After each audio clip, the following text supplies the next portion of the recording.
Alegar que, apesar disso, muitas vezes os fenômenos não se realizam, é procurar outra desculpa.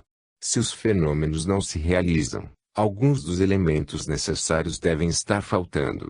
O experimentador consciencioso e paciente, e por isso mesmo cientista, ao invés de se afastar do terreno por supor a existência de tal dificuldade, procuraria descobrir as razões da falha.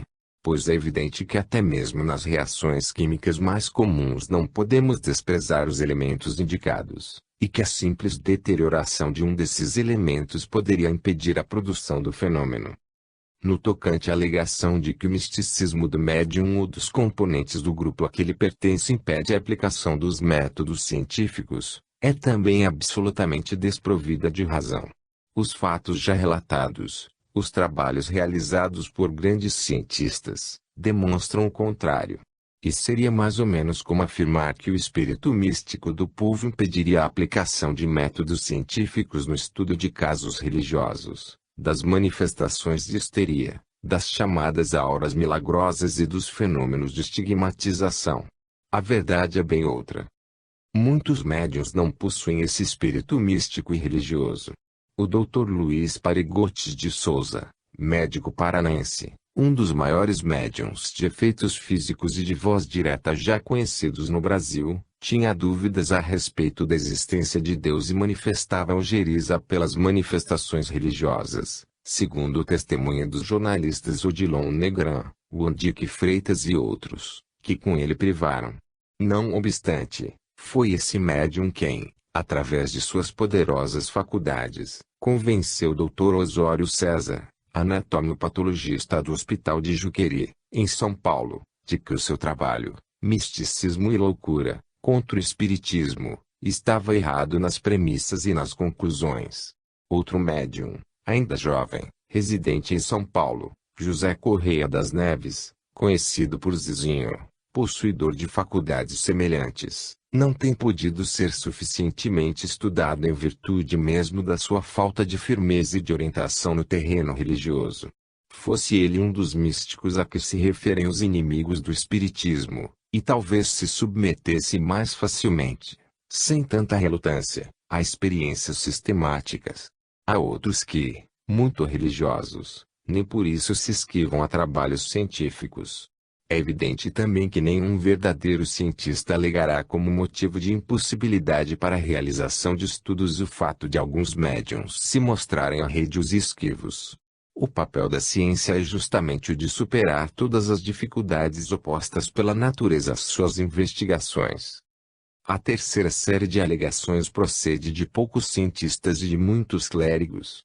Dizer que os fenômenos não existem, que não passam de fraudes e mistificações, é simplesmente querer tapar o sol com peneira. Os fenômenos não somente existem, e são facilmente constatáveis por milhares de pessoas, em todo o mundo como constam de trabalhos científicos de fôlego, irrefutáveis com uma simples negativa. Mas há ainda uma quarta ordem de alegações contra o espiritismo. Essa, parte exclusivamente do clero, seja de protestantes ou de católicos, e atribui a existência dos fenômenos à intervenção do demônio. É tão pueril essa atitude, que não vemos necessidade alguma de refutá-la. Entretanto, como Kardec, podemos lembrar que também aos ensinamentos e aos milagres de Jesus, os clérigos da época respondiam com a mesma acusação. Veja-se, por exemplo, a admirável descrição evangélica da cura de um jovem cego junto ao tanque de Siloé, João 9, 1-34, e o que disseram os sacerdotes judeus a respeito. Devemos, entretanto, assinalar nesse terreno o fato auspicioso de que alguns sacerdotes já começam a compreender a inconveniência de tal acusação. Ainda agora nos chega da Inglaterra a notícia de que a Igreja Anglicana, a velha igreja oficial do Império, acaba de publicar um relatório, elaborado por vários sacerdotes, que confirma a existência das comunicações espíritas, sem atribuí-las ao demônio. O conhecido pastor protestante, Rev. Otoniel Mota, publicou recentemente um opúsculo intitulado Temas Espirituais, em que descreve as suas incursões pelo mundo dos fenômenos espíritas, confirmando a existência da comunicação de espíritos, e não de simples artimanhas do diabo. E o ex-padre católico, Huberto Rodin, figura que foi do mais alto destaque do clero brasileiro, hoje afastado da igreja e refugiado em Washington, onde leciona numa grande universidade, acaba de publicar algumas notas biográficas, nessa capital, pela revista protestante Unitas, números de julho e agosto de 1950, relatando as suas pesquisas psíquicas, sob a orientação do padre jesuíta Aloysio Gatherer, na Áustria, para chegar à mesma conclusão de que não se trata simplesmente de artimanhas do diabo. Assim, como vemos, a sobrevivência individual, a imortalidade pessoal, em contradição à tese reacionária do panteísmo realista, a que nos referimos no capítulo anterior, firma-se através de todas as evidências. Ela confirmada pelo cientista e suspeito e liberto de injunções dogmáticas ou de fobias subconscientes, reconhecida pelos clérigos de pensamento mais arejado, constatada por todos os que lidam com sessões práticas de espiritismo, reafirmada gloriosamente nas obras de estudos metapsíquicos e espíritas. Só mesmo os cegos que não querem ver, e são, como se sabe, os piores cegos, temam na expectativa, já agora sem razão, de um desmentido da ciência oficial a essa grande esperança da humanidade. Entretanto, como dissemos acima, se querem os cientistas considerar inócua, suspeita, cientificamente inaceitável, toda obra de investigação realizada até agora, só lhes resta um caminho honesto, o da realização de investigações sistemáticas, insistentes e profundas, nesse terreno. Que se armem as academias do espírito necessário a essa grande tarefa, mostrando, de uma vez por todas, que, se dizem não acreditar, também podem provar que não temem os fantasmas. Sobrevivência e imortalidade. Prega a ciência moderna, como já vimos, baseada nos seus resultados materialistas, a imortalidade do homem e de todas as coisas através da eternidade do universo. A imagem do mar, eterno no seu conteúdo e no seu aspecto, e variável na sucessão das ondas, dá-nos maior compreensão desse quadro transcendente e supranormal que a ciência materialista nos pinta. Os homens e as coisas são como simples vagas, que aparecem e desaparecem. Não tem qualquer espécie de forma permanente. Só a água, o conteúdo universal, é que sobrevive através dos tempos, renovando as formas, sem qualquer continuidade daquelas em si mesmas. Essa visão, que muito se assemelha do antigo panteísmo e a de certas escolas de ocultismo, que consideram o homem como fagulha divina momentaneamente destacada de Deus, e que a ele voltará depois da morte, excluindo-se naturalmente as que assim pensam dentro da linha reencarnacionista, já foi estudada por Kardec em O Livro dos Espíritos. Em certo momento pergunta-lhe o codificador: que nos importa ter uma alma, se, extinguindo-se-nos a vida, ela desaparece na imensidade, como as gotas d'água no oceano? A perda da nossa individualidade não equivale, para nós, ao nada? Realmente, duas concepções existem, que conduzem o homem à desesperança. A de aniquilamento total do ser por meio da morte física e a dessa imortalidade por transmissão, que nada significa. Também a ideia da imortalidade através da sobrevivência de um princípio místico e misterioso, que seria a alma destinada ao inferno ou ao céu, não satisfaz a nenhuma inteligência racionalista. Somente a concepção espírita, aliás, comprovada pela observação, que nos fala da imortalidade pessoal, oferece ao homem a visão real do seu destino, e mais do que isso, da sua responsabilidade em face da vida e do mundo. Entre os que aceitam o espiritismo, subsiste, entretanto, uma pequena divergência de opiniões, no tocante à interpretação do sentido imortalista da sobrevivência.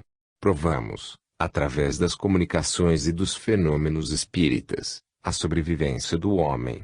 Provamos que a morte física não é o fim do indivíduo consciente. Provamos mesmo, que essa morte não chega a modificar o homem, pois ele continua, na vida espiritual, com todas as suas características individuais da vida material. A perda do corpo unicamente priva o indivíduo do contato visível com a matéria. Assemelha-se extraordinariamente ao abandono do escafandro pelo escafandrista, que, longe de perder em si mesmo alguma coisa com isso, readquire sua agilidade corporal e perde apenas a capacidade de viver no fundo do mar. Entretanto, isso não nos prova a imortalidade, que implica na eternidade do ser. Imortalidade pessoal, portanto, é um termo com o qual procura-se interpretar uma suposição, decorrente da verificação do fato real da sobrevivência. Nesse caso, dizem alguns, o que está provado é a sobrevivência, não a imortalidade. Os espíritos que transmitiram a Kardec as linhas mestras da doutrina ensinaram que o homem é imortal. Seguiram, aliás, a linha tradicional dos ensinamentos superiores, das revelações dadas ao homem em todos os tempos, pelas forças do alto. Todas as religiões afirmam o caráter imortalista do homem e as ordens ocultas e esotéricas do passado, algumas das quais ainda sobrevivem, também ensinaram sempre a mesma coisa. A revelação espírita não fugiu a essa norma geral e o simples fato dessa concordância nos faz pensar na possibilidade de se tratar de um fato real. Do ponto de vista espírita, entretanto, essa questão não tem razão de ser. O espiritismo não se perde em cogitações dessa natureza, tão semelhante às infindáveis controvérsias escolásticas da Idade Média.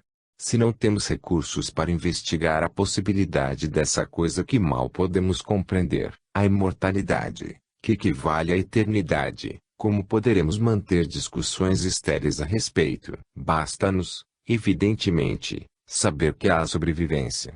E é indiscutível que a sobrevivência nos autoriza a superexistência ilimitada, pelo menos com seus limites muito além das possibilidades de verificação. No primeiro capítulo de O Livro dos Espíritos, questão número 14, título Panteísmo, os espíritos que orientavam Kardec deixaram de maneira clara, bem definida, a posição do espiritismo em face desses enigmas escolásticos. Respondendo a uma pergunta do codificador sobre a natureza de Deus, responderam eles: Deus existe, disso não podeis duvidar e é o essencial. Crede-me, não avanceis além. Não vos percais num labirinto de onde não lograríeis sair. Isso não vos tornaria melhores, antes um pouco mais orgulhosos, pois que acreditaríeis saber, quando na realidade nada saberíeis. Deixai, pois, de lado todos esses sistemas, tendes muitas coisas que vos tocam mais de perto, a começar por vós mesmos. Estudai as vossas próprias imperfeições, a fim de vos libertardes delas, o que será mais útil do que pretender penetrar no que é impenetrável. Afirma a ciência moderna que o homem é limitado na sua capacidade de conhecimento. O Espiritismo concorda com essa afirmação, não procurando iludir-se e iludir os demais a respeito de coisas inverificáveis. A natureza experimental da doutrina não nos permite essas fugas para o mais além. E embora os materialistas nos acusem de desertores, repetindo, como papagaios, que não sabemos enfrentar a realidade, os que se derem ao trabalho de estudar a doutrina verificarão que, pelo contrário, procuramos enfrentar a realidade num sentido muito mais amplo, racional e coerente do que o defendido pelos materialistas. Basta-nos, pois, verificar o fato, já agora incontestável, da sobrevivência, que continuaremos a chamar de imortalidade porque ela representa, na verdade, a negação da morte. Aos conceitos pretensamente científicos de imortalidade cósmica, num sentido geral e não individual, opomos o resultado das nossas experiências, que demonstram a saciedade e a sobrevivência pessoal. Contra fatos não há argumentos, nem prevalecem os raciocínios, por mais bem tecidos que se nos apresentem. Os espíritas não inventaram uma explicação para os fenômenos, foram estes mesmos que revelaram a sua natureza íntima. Os próprios espíritos desencarnados se incumbiram de dizer aos homens, por múltiplas formas e em múltiplas ocasiões, dirigindo-se a sábios, filósofos, teólogos e simples curiosos, que eram eles os agentes, conscientes e intencionais, dos fenômenos observados.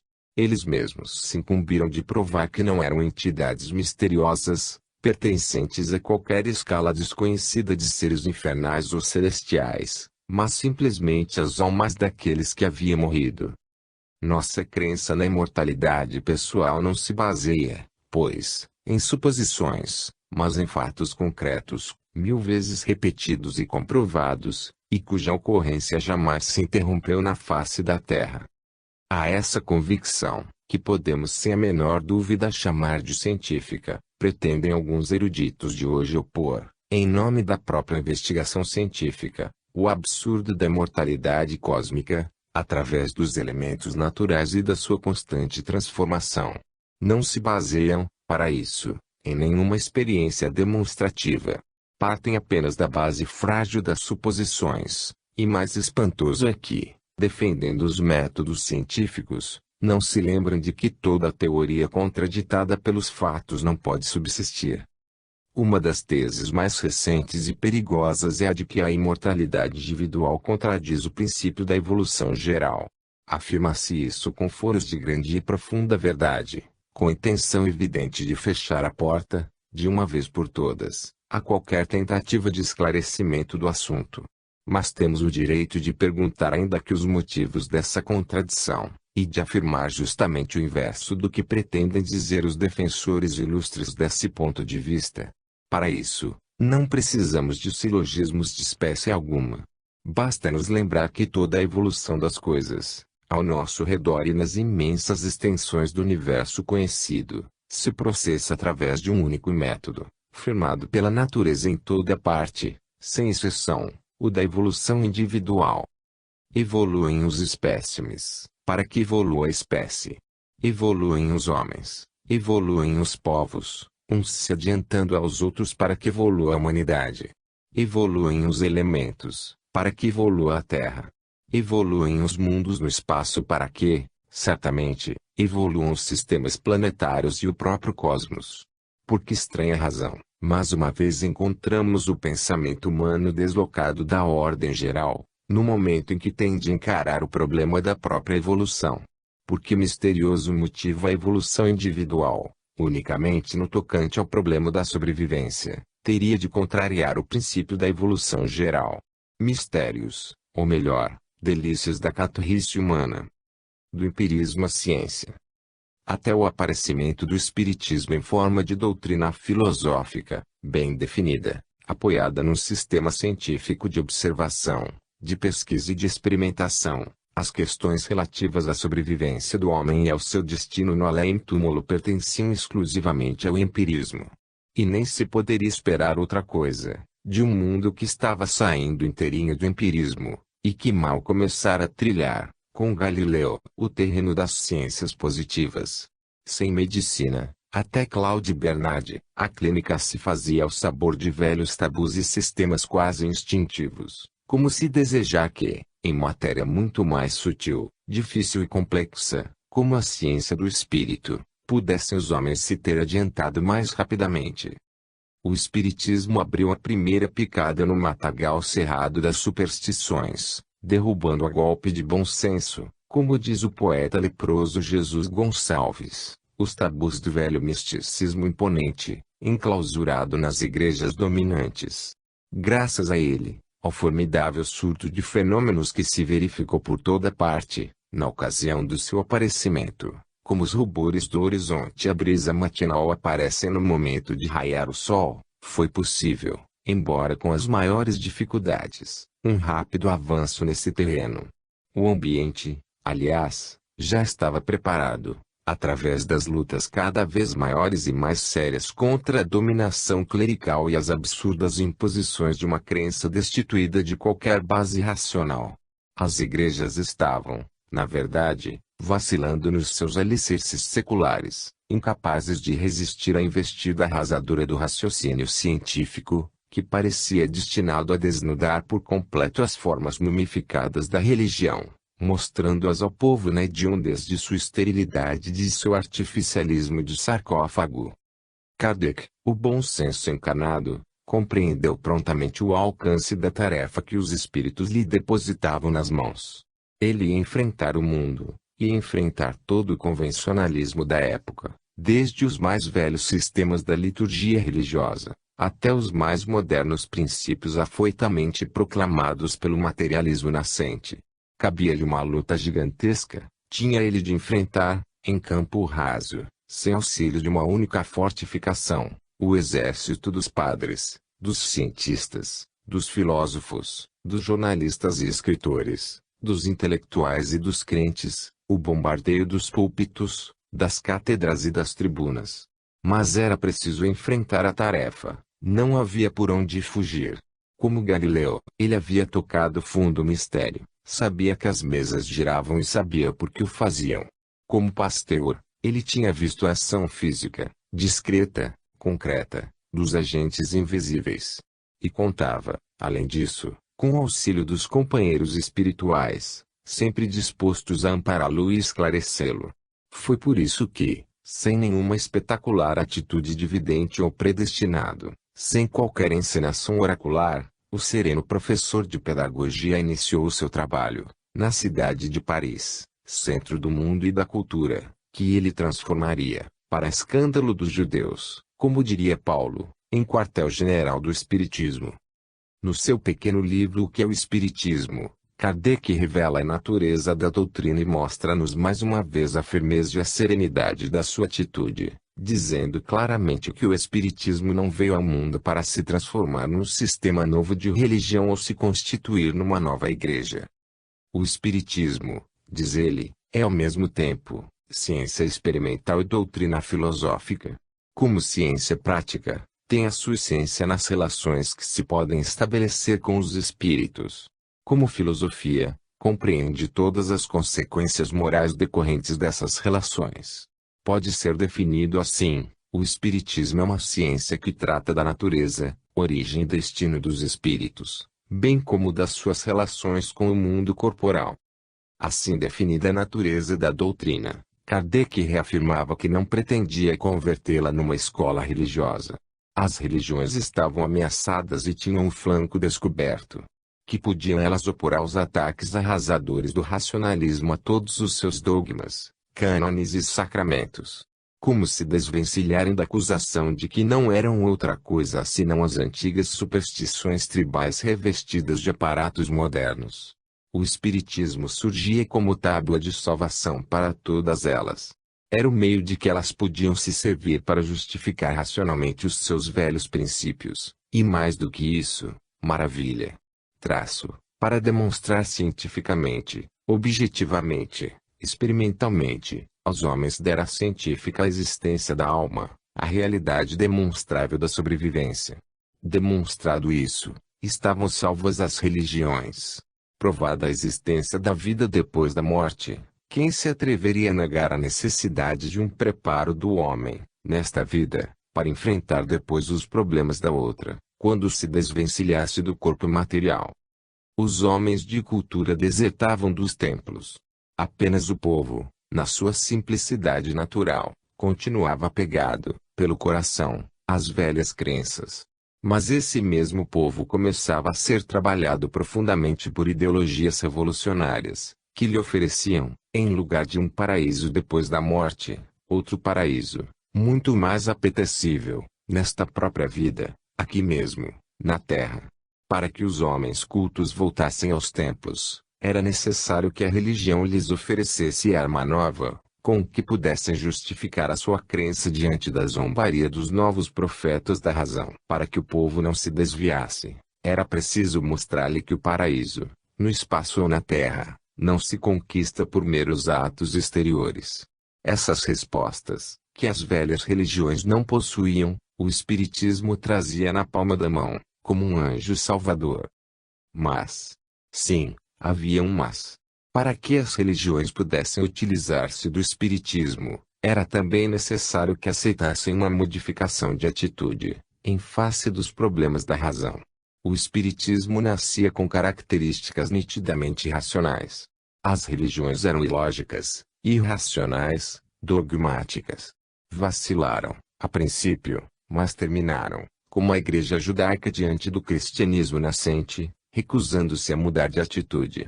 E, por fim, ironia da ingratidão e do egoísmo humano, quando o Espiritismo, por si só, independente de qualquer auxílio, Levou de vencido os primeiros obstáculos, reuniu os primeiros sábios e obteve os primeiros êxitos. Arredou de sua atitude negativista e agressiva os primeiros materialistas. As igrejas, já então, reforçadas pela evidência dos fatos, que ele e só ele produzira, despejaram sobre ele os raios outrora fulminantes da sua maldição. Os espíritas, que haviam aberto a possibilidade de retorno dos homens, cientes e inccientes, ao recinto dos templos, foram corridos dali como os apóstolos das sinagogas foram expulsos como inimigos e hereges. E foi então, só então, diante da repulsa cada vez mais forte das religiões constituídas, que as consequências morais da doutrina, de que fala Kardec, começaram a levar os homens para um novo conceito de religião, para o terreno mais amplo e livre da religião espírita.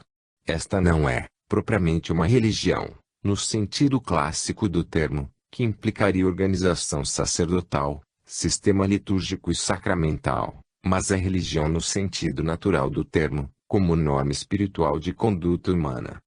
E chegamos, assim, ao ponto em que podemos nos defrontar com a religião no próprio terreno da ciência, que lhe parecia antagônico. Do empirismo supersticioso até o limiar da ciência, que longo percurso tivemos de fazer. Mas ainda não estamos livres das práticas empíricas. Estas, pelo contrário, continuam a exercer poderosa atração sobre os próprios adeptos do espiritismo. Diz um velho ditado que o uso do cachimbo faz a boca torta. E muitos espíritas, não podendo deixar de aceitar os fatos e as verdades com que tiveram de se defrontar, mas não tendo forças para sair prontamente dos hábitos adquiridos, procuram introduzir no espiritismo práticas e sistemas alheios à natureza real da doutrina. O espiritismo não é uma igreja, os centros e sedes de outras associações doutrinárias não são templos ritualistas, nem possuem sacerdotes para ministrar sacramentos, mas o espírita de boca torta não concebe um casamento sem a bênção da igreja ou um nascimento sem as águas lustrais do batismo. E então se apega ao médium, tábua de salvação para vivos e mortos, e apela ao mundo dos espíritos, que lhe envia, eterna simplicidade do povo, um espírito de padre, para ministrar os sacramentos que ele se recusa a tomar na própria fonte de origem, aqui na terra. Mas ainda não é só.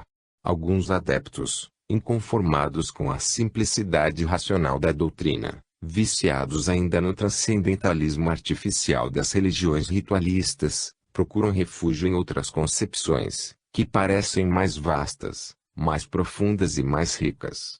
E ainda a atração do maravilhoso. Kardec diz: o sobrenatural se esvai à luz da ciência, da filosofia e do raciocínio, como os deuses do paganismo desapareceram à luz do cristianismo. Esses adeptos, porém, ainda não receberam suficiente luz das verdades espíritas e continuam fascinados pelo sobrenatural, maravilhoso. Alegam então que a teosofia não se restringe aos problemas da sobrevivência e da intercomunicação, indo muito mais longe, na interpretação da própria natureza de Deus e na explicação de mistérios que os espiritistas ainda ignoram por completo. Afirmam que os Rosa-Cruzes possuem uma visão mais dinâmica e profunda do universo, que certas escolas esotéricas e mentalistas possuem fórmulas capazes de resolver mais prontamente, do que pelos meios espíritas, os graves problemas do psiquismo. E aos que preferem as fórmulas nebulosas de sincretismo religioso, formas híbridas de ritualismo e de sistemas sacramentais, como as correntes de Umbanda, em que as superstições afro-caboclas se misturam exuberadamente aos elementos do culto católico romano. E aos que, ansiosos por descobrir mistérios que o espiritismo não aceita, apegam-se a interpretações confusas, como as do chamado redentorismo, ou ao misticismo incoerente e artificioso de Holstein. A todos esses espíritas desprevenidos devemos lembrar que o esforço maior do espiritismo é realizado no sentido de libertar o homem das suposições sem base, das explicações transcendentes, das superstições de tabus religiosos. O espiritismo não deseja reforçar as tendências instintivas do homem para o maravilhoso, mas conduzi-lo com mão firme, segura e serenamente, para o conhecimento real das verdadeiras maravilhas do universo, tanto a da natureza exterior quanto as do plano espiritual. A imaginação humana é muito fértil e não é difícil, a qualquer homem dotado de grandes recursos de inteligência, arquitetar um sistema de explicações do universo, desde as formas rudimentares da matéria até os esplendores da natureza divina. Também do espaço, muitos sistemas dessa espécie podem ser nos transmitidos por espíritos esclarecidos, a título de revelação. Mas Kardec já nos deu a lição, dos seus ensinamentos e do seu exemplo, no tocante a essas revelações do tipo holsteinguista. Há uma pauta segura para a avaliação das coisas, venham elas de cima ou aqui de baixo mesmo. Há uma linha de raciocínio que nos serve de guia seguro no labirinto das suposições e das teorias.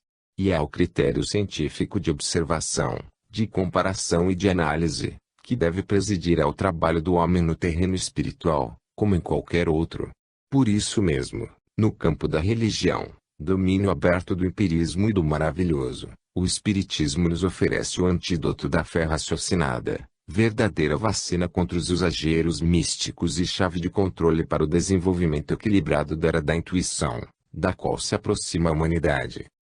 Sociologia espírita. As considerações em torno da natureza científica do Espiritismo conduzem-nos ao estabelecimento de um paralelo, no terreno filosófico, entre este e o socialismo.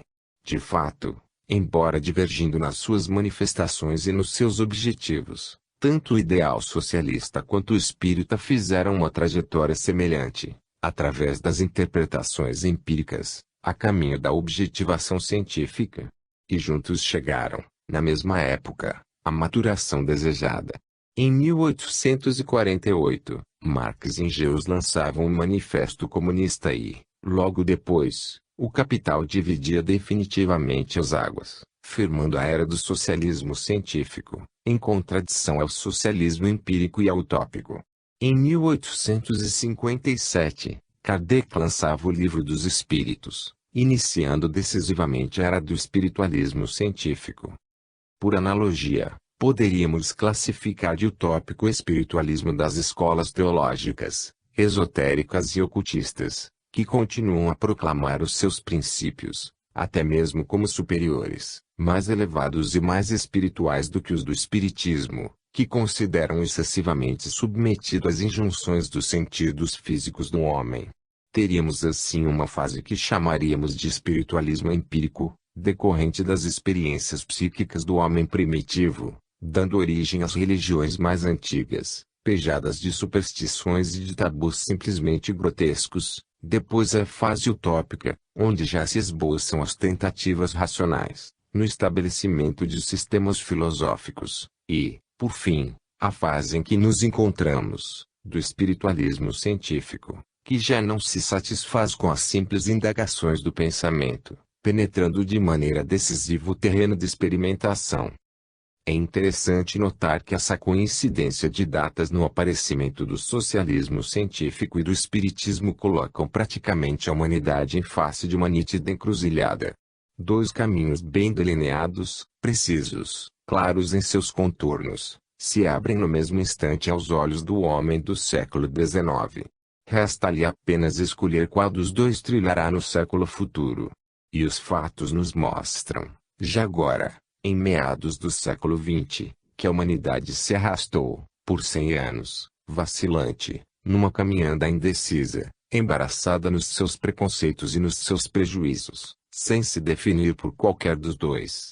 O dilema persiste, e só muito lentamente as camadas populares vão forçando a decisão dos tempos, ao adotar atitudes que as elites são obrigadas a reconhecer, pouco a pouco, relutantemente, como os contornos de um novo mundo, de uma nova ordem nascente.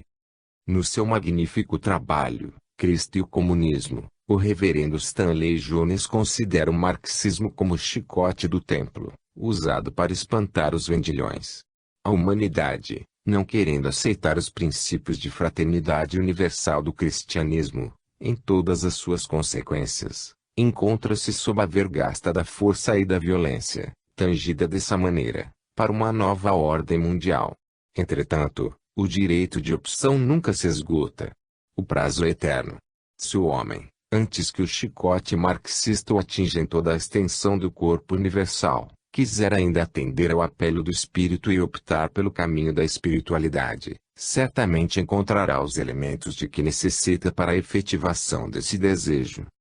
Ainda não temos uma sociologia espírita, embora vários ensaios já tenham sido feitos nesse sentido.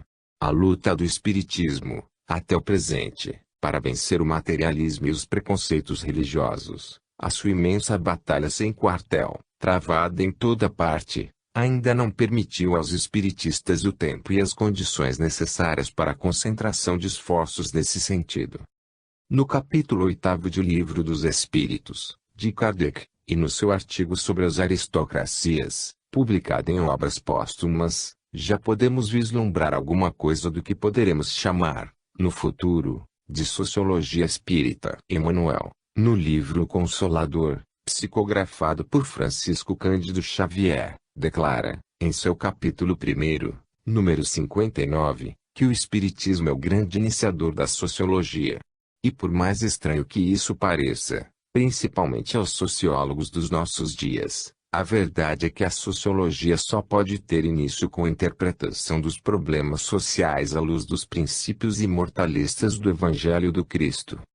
Até hoje, tudo o que se fez, em matéria de sociologia, tem por base o efêmero das relações sociais, num plano de interesses absolutamente materialistas, sem a menor percepção do futuro espiritual do homem.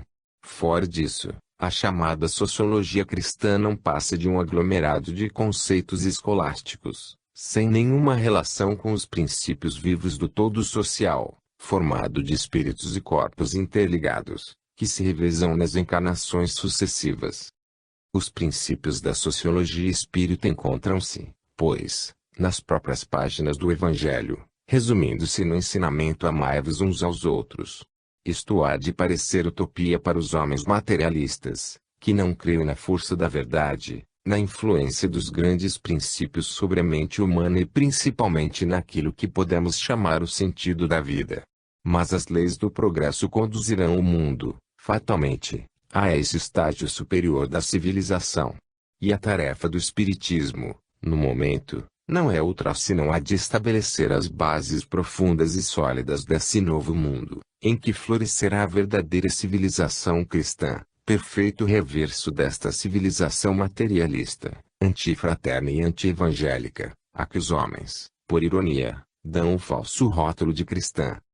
Diante, porém, dessas conclusões, vemos que o verdadeiro espírita se encontra, em face do mundo de hoje, e principalmente na vida política, numa situação incômoda. Não pode ele, em sã consciência, endossar os princípios da maioria dos partidos existentes, nem pode, por outro lado, filiar-se às correntes esquerdistas revolucionárias.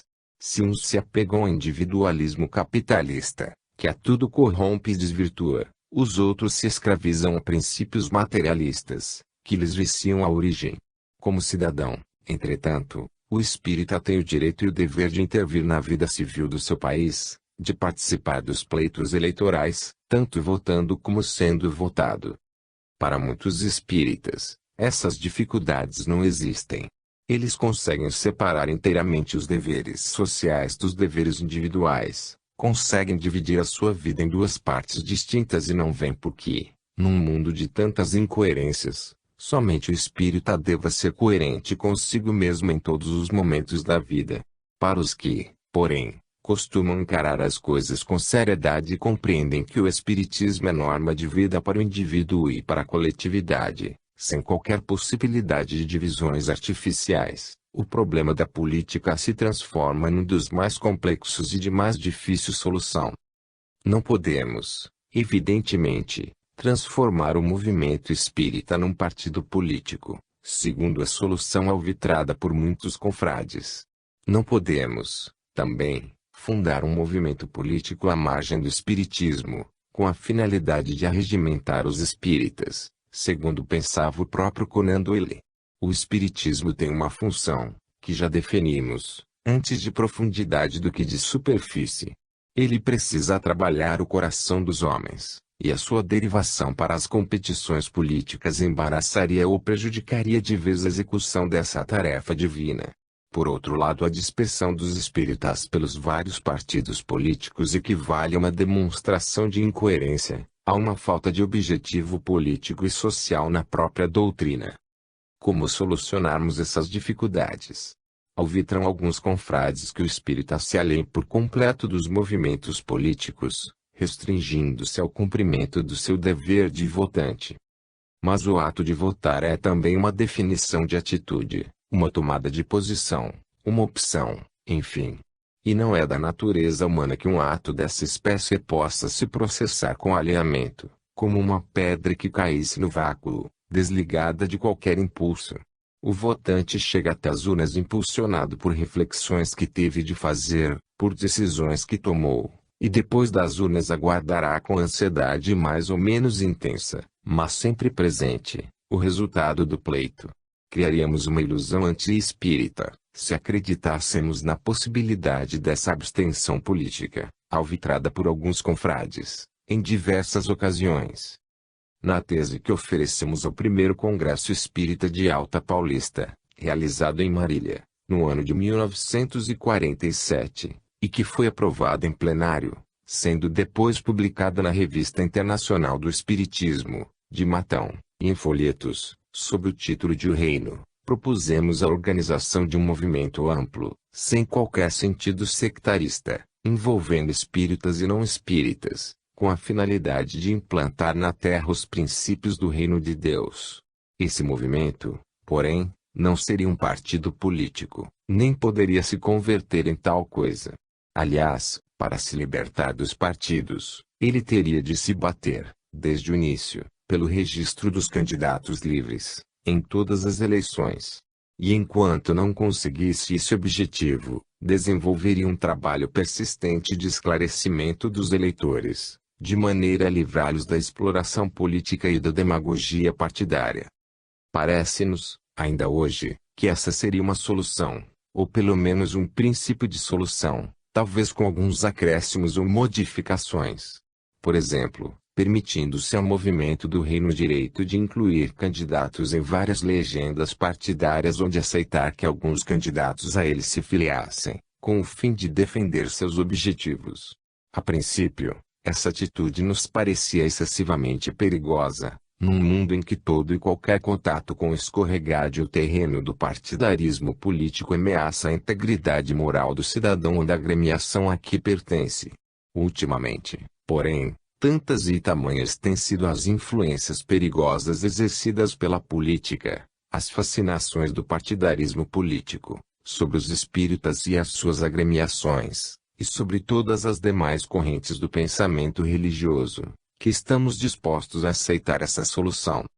O movimento, entretanto, deveria estabelecer desde o início, de maneira clara e precisa, de acordo com o princípio evangélico do seja o teu falar sim sim, não não, as suas linhas invioláveis de reivindicação social e moral, com vistas ao estabelecimento de uma ordem mundial baseada na justiça, no equilíbrio, na fraternidade e no entendimento.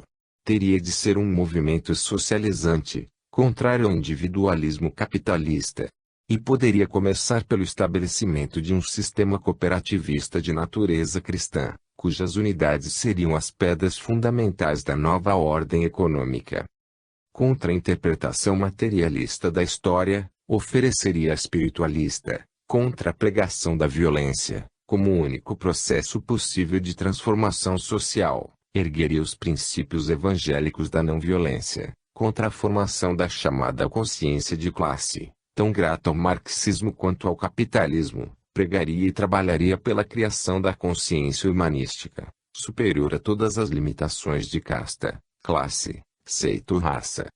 Enquanto isso não se fizer, não poderemos negar aos espíritas sinceros o direito de intervir nas atividades políticas, desde que de maneira elevada, numa atitude superior, com vistas à realização de objetivos sociais, e sem a tentativa, tão comum hoje em dia, de envolver os centros e outras organizações doutrinárias nas lutas inglórias da política partidária.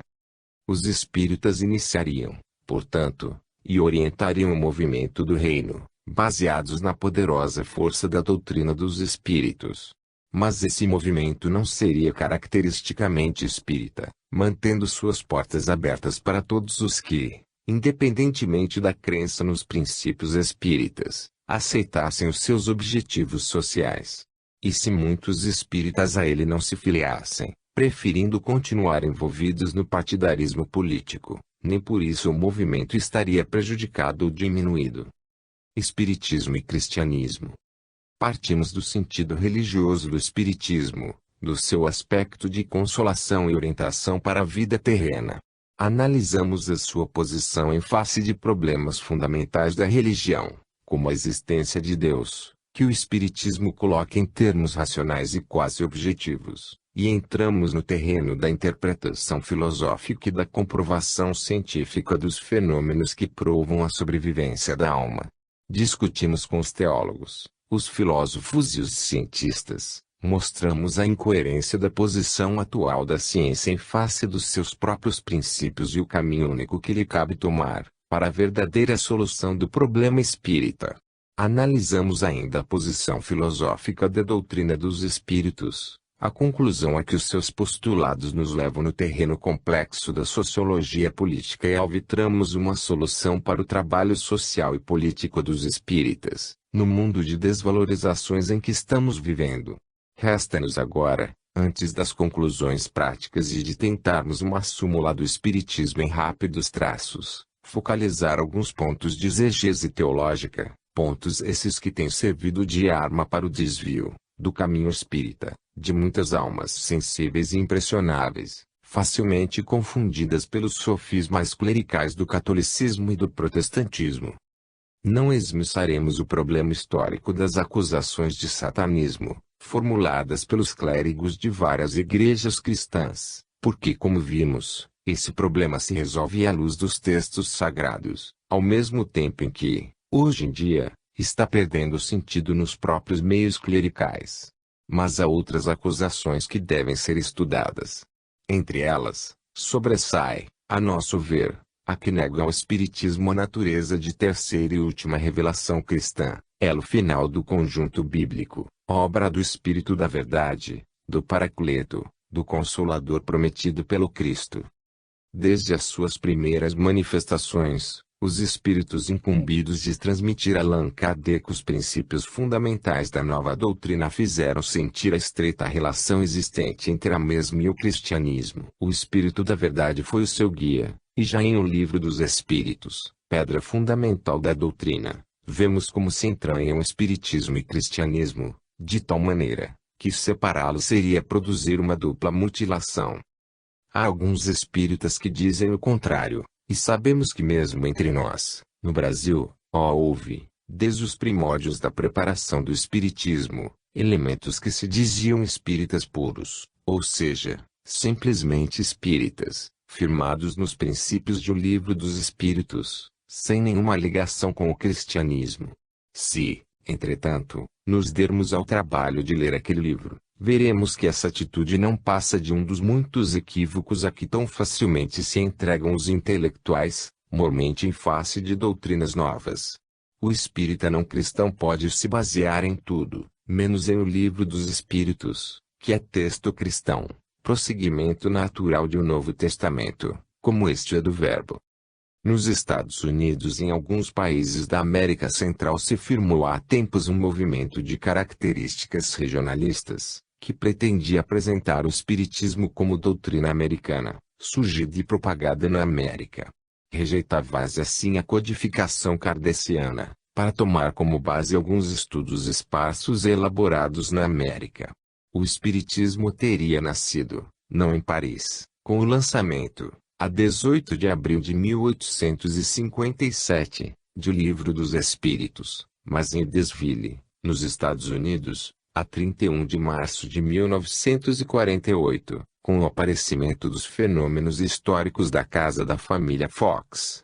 Chegou-se mesmo a plantar, no local onde existiu a cabana das famosas Irmãs Fox, um obelisco com os dizeres "Aqui nasceu o neo-espiritualismo". A verdade dos fatos nos mostra, porém, o contrário. Fenômenos espíritas ocorreram em todos os tempos, e os verificados com as irmãs Fox não foram nem os primeiros nem os últimos. Nem mesmo na época, tiveram eles qualquer primazia. Basta lembrar os trabalhos magníficos de Jonathan Cons e sua Câmara Espírita, lá mesmo, nos Estados Unidos, e o estupendo florescimento de mediunidades na Europa, com a multiplicação de médiuns e fenômenos por todo o velho continente, para compreendermos que os fatos da família Fox atingiram proeminência em virtude de circunstâncias particulares, que os destacaram perante a opinião pública americana e os projetaram mais tarde na mundial. Constituíram, sem dúvida, um dos meios utilizados pelo Espírito da Verdade, para a mais rápida propagação dos princípios espíritas e o início da nova era na Terra. Mas somente na França, com Allan Kardec, e através do Livro dos Espíritos, o Espiritismo tomou corpo, firmou-se como doutrina filosófica, de bases científicas e consequências religiosas, de natureza essencialmente cristã. Afirmam os livros da codificação kardeciana, afirmaram nos espíritos que presidiram ao trabalho de Kardec, que o Espiritismo é obra do Espírito da Verdade, incumbida de preparar na Terra o advento do Reino de Deus, ou seja, de um mundo melhor e mais puro, de justiça e verdade prevalecendo sobre a injustiça e a mentira hoje dominantes. Os teólogos das várias igrejas cristãs não aceitam essa afirmativa, negando ao Espiritismo a natureza de prosseguimento do trabalho do Cristo entre os homens. Para isso alegam várias razões, entre as quais a mais forte é a de que o Consolador, também chamado Espírito Santo e incluído na Santíssima Trindade como terceira pessoa, já teria vindo, depois do sacrifício de Jesus, no dia de Pentecostes, em Jerusalém. Para bem esclarecermos este assunto, devemos analisar a própria natureza do Consolador anunciado por Jesus, segundo os textos evangélicos. Diz o capítulo 14 do Evangelho segundo João: Se me amais, guardai os meus mandamentos, e eu rogarei ao Pai, e ele vos dará outro Consolador, para que fique eternamente convosco, o Espírito da Verdade, a quem o mundo não pode receber, porque não o vê nem o conhece. Mas vós o conhecereis, porque ele ficará convosco e estará em vós. Não vos deixarei órfãos, voltarei para vós. Logo mais, no versículo 26 do mesmo capítulo: Mas o Consolador, que é o Espírito Santo, a quem o Pai enviará em meu nome, vos ensinará todas as coisas, e vos fará lembrar de tudo o que eu vos tenho dito. No capítulo 16 encontramos estes versículos: Mas eu vos digo a verdade, a vós, convém-vos que eu vá, porque, se eu não for, não virá a vós o Consolador, mas, se eu for, enviar-vos-lo-ei. E ele, quando vier, arguirá o mundo do pecado, e da justiça e do juízo. Sim, do pecado, porque não creio em mim. E da justiça, porque eu vou para o Pai, e não me vereis mais. Do juízo, enfim, porque o príncipe deste mundo já está julgado. Eu tenho ainda muitas coisas para vos dizer, mas vós não as podeis suportar agora. Quando vier, porém, aquele Espírito da Verdade, ele vos ensinará todas as verdades, porque não falará de si mesmo, mas dirá tudo o que tiver ouvido, e anunciar-vos-á as coisas que estão para vir. Ele me glorificará, porque há de receber do que é meu, e vos-lo anunciar. Todas quantas coisas tem o Pai, são minhas. Por isso é que eu vos disse que ele há de receber do que é meu, e vos-lo anunciará. Estas são as palavras de João registrando a promessa do Consolador, na tradução de Padre Figueiredo. Como vemos, o Espírito da Verdade é um enviado de Deus, a pedido do Cristo, para dar prosseguimento à obra deste na terra. Sua natureza espiritual e sua função pode ser assim dividida: a. Permanecer com os homens, estando mesmo nos homens, integrado na própria existência humana. b. Ensinar os homens todas as coisas, relembrando-lhes os ensinamentos do Cristo. c. Arguir o mundo do pecado, da justiça e do juízo. d. Receber a revelação das verdades divinas e proporcioná-las ao homem. Ouçamos agora o próprio Kardec, em A Gênese, sobre a vinda do Consolador no dia de Pentecostes. O Espírito Santo não realizou, no Pentecostes, o que Jesus anunciara a respeito do Consolador, o Espírito da Verdade. Do contrário, os apóstolos teriam elucidado, em sua vida, tudo quanto ficou obscuro no Evangelho até hoje, e cuja interpretação contraditória deu lugar às numerosas seitas que dividiram o cristianismo desde os primeiros séculos, em lutas sem tréguas, por questões de exegese, de interpretação, lutas que chegaram a produzir grandes morticínios. Se na época em que Jesus falava aos homens não se achavam em estado de compreender as coisas que ficaram por dizer, não seria em algumas semanas que eles poderiam adquirir as luzes necessárias para a compreensão de certas partes do Evangelho, com exceção dos preceitos de moral. Eram precisos conhecimentos que só o progresso das ciências nos daria, e que só poderiam ser obra do tempo e de muitas gerações. Se, pois, o novo Messias viesse pouco tempo depois do Cristo, teria encontrado o terreno nas mesmas condições, e não faria mais do que ele fez. Ora, desde o Cristo até os nossos dias, não se produziu nenhuma grande revelação, que completasse o sentido do Evangelho e elucidasse os pontos obscuros, como indício certo de que o enviado ainda não apareceu. Mais adiante, no mesmo primeiro capítulo de A Gênese, completa Kardec o seu pensamento, com as seguintes palavras. O Espiritismo, longe de negar ou destruir o Evangelho, vem, pelo contrário, confirmar, explicar e desenvolver, pelas novas leis da natureza, que revela, tudo quanto Cristo disse e realizou. Elucida os pontos obscuros do ensino cristão, de tal sorte, que aqueles para quem eram ininteligíveis certas partes do Evangelho, ou pareciam inadmissíveis, elas se tornam compreensíveis, e eles as admitem, sem dificuldade, graças ao auxílio desta doutrina. Veem melhor o seu alcance e podem distinguir entre a realidade e a alegoria. Cristo lhes parece maior, ele já não é simplesmente um filósofo, mas um Messias divino. O seguir, encontramos. Se considerar, por outro lado, o poder moralizador do Espiritismo, pela finalidade que assinala todas as ações da vida, pelas consequências do bem e do mal que ele torna palpáveis, a força moral, a coragem, as consolações que ele dá nas aflições, por uma inalterável confiança no porvir, pelo pensamento de ter cada um junto de si os seres a quem amou, a certeza de os rever, a possibilidade de confabular com eles, a certeza, enfim, de que tudo quanto se fez, tudo quanto se adquiriu em inteligência, em sabedoria, em moralidade, até a última hora da vida, não fica perdido, pois tudo aproveita o adiantamento do Espírito. Reconhece-se que o Espiritismo realiza todas as promessas do Cristo a respeito do Consolador anunciado. Ora, como é o Espírito da Verdade que preside ao grande movimento da regeneração, a promessa da sua vinda se acha assim cumprida, porque, de fato, é ele o verdadeiro Consolador. Vemos, diante de todos esses argumentos, que a alegação de que o Consolador teria vindo no dia do Pentecostes não tem razão de ser, não encontra base alguma no próprio texto evangélico. É, pelo contrário, uma verdadeira negação do Consolador. Nenhuma das tarefas assinaladas pelo Cristo ao Espírito da Verdade são cumpridas no Pentecostes. O que se verificou naquele dia foi apenas o auxílio do alto aos apóstolos espavoridos, a fim de alentar-lhes a fé e predispô-los à grande luta da pregação da Boa Nova. A vinda do Espírito da Verdade, para ficar com os homens, se daria mais tarde, quando os tempos decorridos houvessem permitido o amadurecimento necessário do pensamento humano, sem o qual nenhuma revelação de verdades novas, o ensinamento de todas as coisas, não seria possível. E por que relembrar os ensinamentos do Cristo, naquela hora, em que eles ainda ecoavam no espírito dos apóstolos?